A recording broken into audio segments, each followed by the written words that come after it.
नमस्कार, मी साटम. मी रे रोडला देवी पाहायला चाललो होतो. त्या आधी आता जरीमरीने दर्शन दिलं आणि आता अजून एक मंदिर जरीमरीपासून जवळपास 200 मीटरवर मला दिसलंय.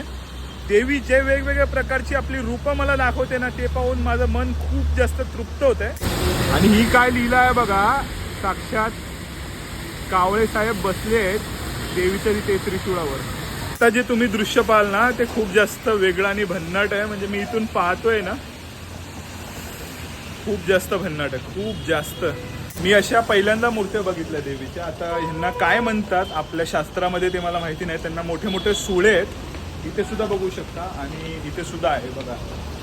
अशा साक्षात आपल्या देवीचं वाहन म्हणजे सिंहराज आहे, दुर्गा देवीचं वाहन हे त्रिशूळ.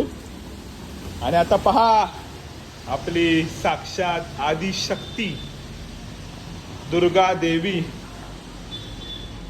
आणि काय हसते बघा, आहा हा. म्हणजे चेहऱ्याकडे बघितल्यावर इतकं प्रसन्न वाटतं म्हणून सांगू. दुर्गा देवीच्या खरोखर भन्नाटच. या महाकालीचं दर्शन घेऊन ना मी पूर्णपणे भारावून गेलो, कारण इतकं भन्नाट आणि इतकं प्रसन्न मुख घेऊन ही देवी इथे विराजमान झालेली आहे. म्हणजे खरोखर अजून इथे ही एक देवी आहे. ही मला वाटतं चल मूर्ती असणार, जी उत्सव मूर्ती आपण म्हणतो ना, ती मूर्ती आहे ही. इंटरेस्टिंग गोष्ट दाखवतो तुम्हाला. फक्त देवीच हसत नाहीये, तर समोर ना शिवराज आहेत ना, ते सुद्धा तिच्याकडे पाहून असतात. कदाचित माझ्याकडे पाहून हसत असतील की काय वेडा आलाय, काय करतोय म्हणून. तर बघा, थांबा तुम्हाला दाखवतो. जर इथून पाहिलं ना तर तुम्हाला लक्ष देईल की आपल्या या देवीचे जे शिवराज आहे ना, ते सुद्धा हसतायत. तर बघा, दिसतायत की नाही हसताना तुम्हाला शिवराज. बऱ्यापैकी दुर्गेचं रूप तुम्ही कसं बघितलंय, तर रौद्र, थोडंसं सिरियस. पण हे जे मुख आहे ना, ते मला खूप जास्त आवडलेलं आहे. खूप जास्त प्रसन्न वाटते देवी.